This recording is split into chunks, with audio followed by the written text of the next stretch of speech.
Right, so that went weirdly. My last video, which I'm probably going to be taking down, had me talking about all the things I'm trying to change and improve on at the moment. Please ignore the glisten on my face. It is incredibly hot right now. I think it's about 31 degrees today. And my PC is putting out 37 degrees at the moment, so this room's probably closer to that. I listed a bunch of things that I was doing which all went to crap. I had a bit of a week from hell. Where do I start? The van that I drive for work, if you know vehicles, the EGR cooler split. For any astute members, that would show that the coolant should leak out of it. However, it poured out with oil, which is concerning. There's someone on the drive at the moment trying to fix it, actually, and it's been busted since Thursday before, so it's been a week and a half now. That was 2 days after my last upload, which again might not even be up at the moment because I hate being a hypocrite. But so after that, there was a issue with the house we were trying to buy. We were outbid by about £200,000, but there's not much we could do to compete with that. Then tried to get a new phone contract for this one here. I've been trying to get the Google Pixel 9 Pro Fold for a while now. My review of it is brilliant. I'll probably put a review at some point. We tried to get it on credit to start with, and my credit check was denied, and no one could tell why, because I could get a mortgage at the time, but couldn't get a phone. And after that, we ran out of work on the site I was on. And that threw a massive spanner in everything. Basically, I lost work entirely, which is affecting the mortgage. So we're delayed by another 3 months on that front. And then this morning, I found out that for some strange, unknown reason, I had an email saying that I've had 5 hard credit checks against my credit score in the last 3 months, 3 of which were in the last 5 days. So yeah, that was pretty savage considering we haven't had any credit checks done other than to try to get the mortgage, and that was back at the start of June. We can account for 2 credit checks on there, one being getting the mortgage, 2 being the phone. The other 3 are unknown to us as to why they're there, and it's taken my credit score from nearly 900 down to 6.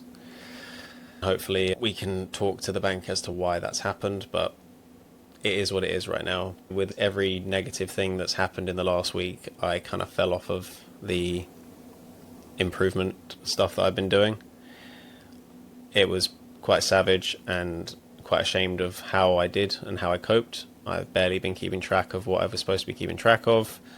I've luckily not gone back to alcohol, which I haven't for 8 years, and the other thing I gave up, it's nothing crazy, don't worry, it's not like hard drugs or anything.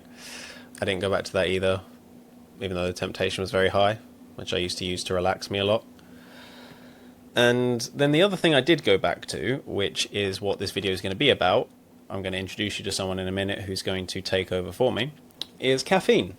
In my previous video, I spoke about how I had given up caffeine and got down to 1 cup of tea a day from my 8 monsters a day. A study's been brought out recently, which I found out is basically it might not be as bad as you think. So yeah, I'm going to pass you over to somebody who is probably going to do a better job of explaining it right now than I will, considering the state I'm in.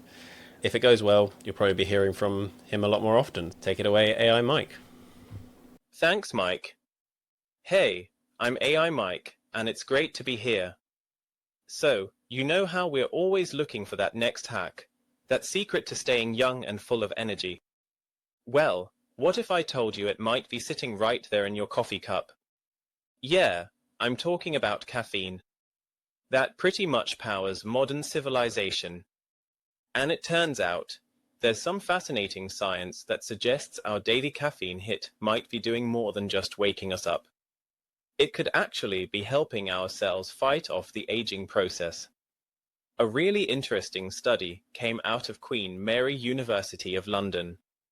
What they did was, they used yeast to see how caffeine affects aging at a cellular level.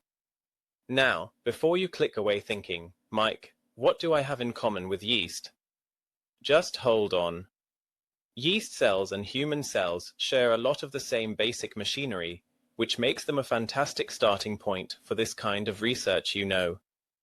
So the researchers found that caffeine flips a switch on a crucial protein in our cells called AMPK. Think of AMPK as your cell's little general manager. It's walking around the factory floor with a clipboard, checking on everything.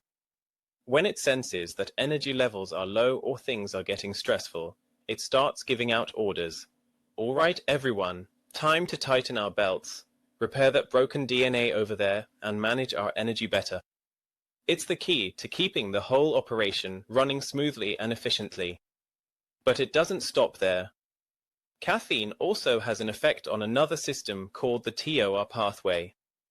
Now, if AMPK is the sensible general manager, the TOR pathway is like that super ambitious new hire who just wants to grow, grow, grow, sometimes a bit too recklessly. What caffeine does, by activating the sensible manager AMPK, is it helps to calm down that ambitious TOR pathway. It creates this perfect balance. It ensures the cell isn't burning itself out by growing too fast, and instead focuses on maintenance, repair, and stability. It's this coordinated dance that helps keep our cells healthy under stress. Okay, so the science is cool. But what does this mean for us? How much of this stuff should we actually be drinking? Well, most health authorities say that for a healthy adult, the magic number is around 400 milligrams of caffeine per day. What does that look like in the real world? That's about 4 cups of normal brewed coffee. Or if you're a tea person, maybe 7 to 10 cups of black tea. And for you energy drink fans, that's roughly 2.5 cans of Monster. And I'd probably advise against drinking those all at once if you want to keep your heart inside your chest. And remember, this isn't an exact science. The cup of coffee you make might be a tiny little espresso shot, or it could be a bucket-sized mug, so your mileage will definitely vary. Now, here's where we have to be real for a second. We have to be honest. A lot of this amazing, promising research was done on yeast. And while that's a fantastic starting point, we're obviously not yeast. The big question is whether this translates directly to the much more complex systems in humans. The evidence in us is still developing. We see that people who drink a moderate amount of coffee tend to have better overall health, but we can't definitively say, yes, your morning latte is literally turning back the clock on your cells. We're not quite there yet. So, how can you be smart about this? First, think about spacing out your intake. If you slam a big coffee first thing, you might get that horrible crash a few hours later, right?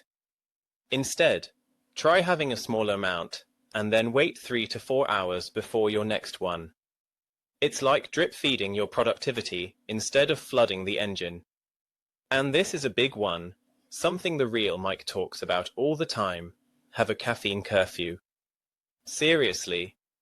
Try to stop all caffeine by mid-morning or early afternoon at the latest.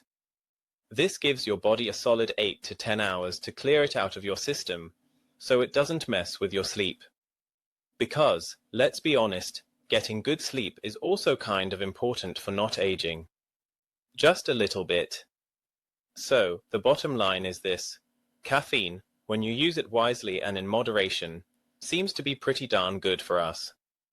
It helps kick our cells into a healthier, more resilient state by activating these amazing pathways. It's not a fountain of youth in a mug, but it is a very powerful tool in our toolbox for living a healthy, energetic life. What do you think? How do you use caffeine? Are you a coffee purist, a tea fanatic, or an energy drink connoisseur? Let us know down in the comments. I'll be reading them because, you know, I'm an AI. I have the time. Alright, that's all from me for this one. It's been great breaking this down for you, and you'll probably be seeing more of me around here helping Mike explain some of this complex stuff in the future. If you got any value out of this video, please like and subscribe. Mike reads every comment, so if you want to add anything, drop it in the comments. Thanks for sticking around. Take care, peace and love.